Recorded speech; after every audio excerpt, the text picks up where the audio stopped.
big warm welcome to Mr. Doug Williams.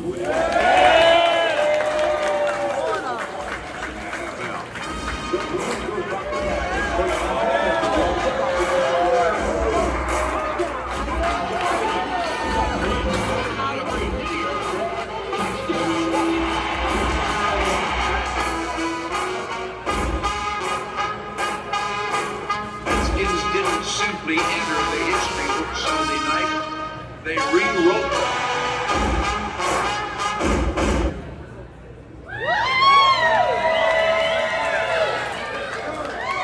Mr. Doug Williams, welcome, welcome. Thank you. That's what we're trying to get back. USFL for 2, and when Coach Gibbs called me and gave me an opportunity to come here, one thing I did know, that we had what you call the halls.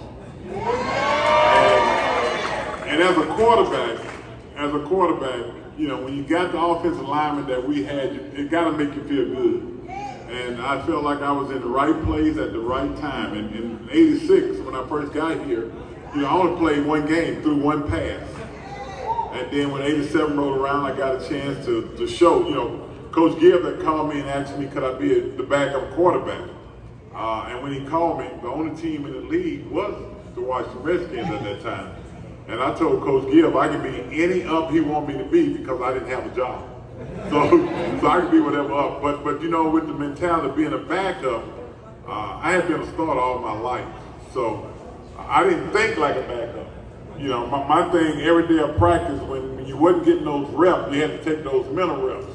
So my mindset was always I'm the starter because you're only one play away from playing.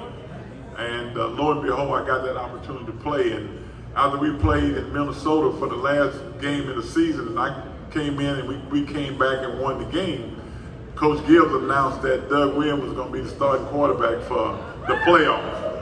And he not only surprised me, but he surprised the whole team. But the good part about that, the offensive linemen, that's what they wanted. You know, they came to me and they said, hey man, I'm glad you the guy. And we was fortunate enough to go to Chicago and 13 below 0, and we was behind 14-0, and we found a way to come back. Darryl Green ran the punt back, and we ended up winning 21-17. And we came here with the Minnesota Vikings and a nail biter.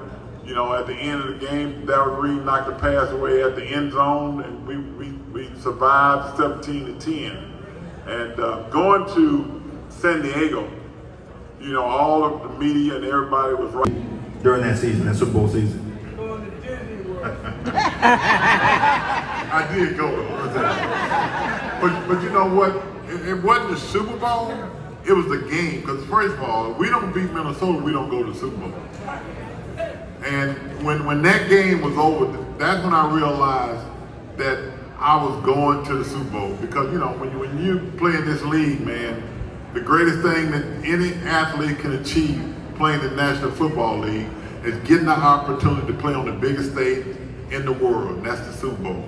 And they afforded me that opportunity, and you know, I was grateful. When that ball hit the ground, I didn't think about San Diego at that time. I just thought about the fact that we was going.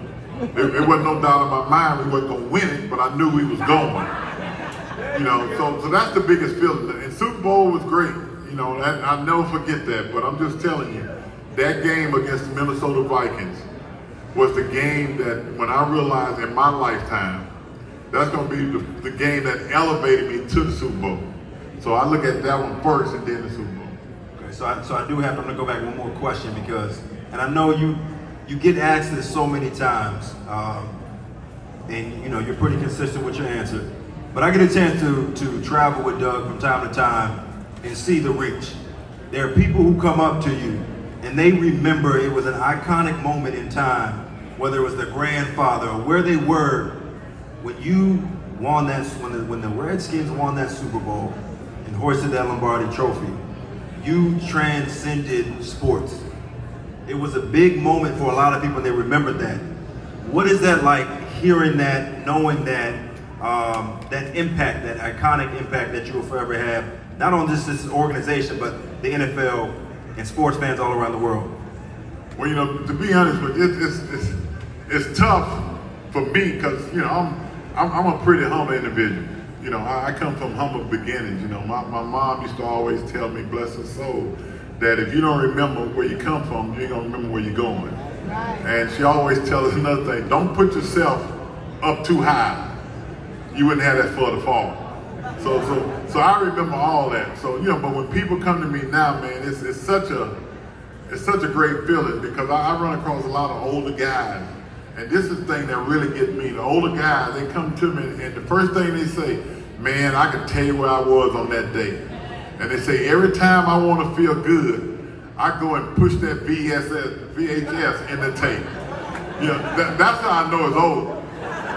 You know, and then the older ladies, man, that's the one that really get me, because, you know, they might be traveling with their son or their daughter or what have you. They always say, Mom, that's the guy you was praying for. And they come over and say, baby, I was praying for you that day. And I tell them all the time, that's what got me up. So I appreciate that. That's awesome. I'll give it up real quick for Mr. Doug Williams.